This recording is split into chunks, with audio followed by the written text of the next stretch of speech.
நமஸ்கார். நான் 4வது படிக்கிறேன். தேசிய கொடி பற்றி கூற வந்துள்ளேன். இந்திய தேசிய கொடி என்பது இந்திய நாட்டின் தேசபக்தி மற்றும் சுதந்திரத்தின் சின்னமாகும். தேசிய கொடி ஜூலை 22 1947 ஆண்டு தற்போதைய வடிவில் ஏற்கப்பட்டது.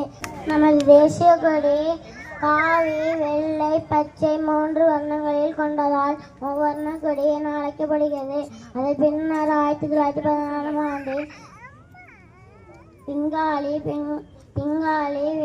வெங்கையா எல்லாருக்கும் பொதுவான ஒரு கொடியை உருவாக்கினார். தேசிய கொடி செவ்வக வடிவில்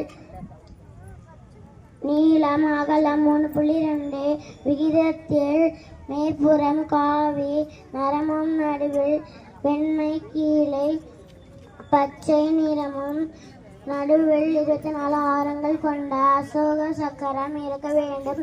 காவி நிறம் பலத்தையும் தைரியத்தையும் குறிப்பதாக அமைத்துள்ளது.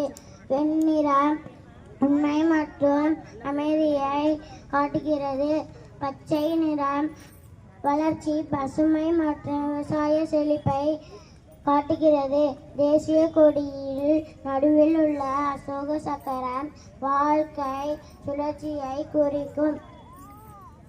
நம் நாட்டின் சுதந்திரத்திற்காக அயராது பாடுபட்ட ஒரு உயிர் தியாகம் செய்த தியாகிகளையும் நம் தேசத்தையும் தேசிய கொடியையும் காப்போம். நன்றி, வணக்கம்.